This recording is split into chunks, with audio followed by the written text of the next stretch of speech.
দর্শক শুভেচ্ছা জানাচ্ছি। ব্যাড নিউজ শুক্রবার সকালে।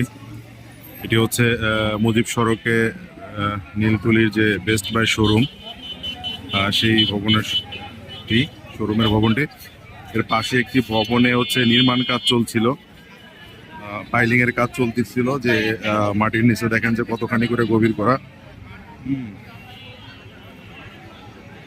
আর এর কারণেই কিন্তু এই বেস্ট বাইয়ের এই ভবনটির একটি সাইড ধসে পড়ছে। সবচেয়েতে আনন্দের বিষয় যে শুক্রবার কোনো স্টাফও ছিল না, কোনো কাস্টমারও ছিল না, যার কারণে কোনো ধরনের প্রাণহানির ঘটনা ঘটে নাই। কিন্তু এটি অন্যদিন ঘটলে বড় ধরনের প্রাণহানি করতে পারত। এই মনির ভাই গ্লাস ভেঙে পড়ে, মনির ভাই গ্লাস ভেঙে পড়বে।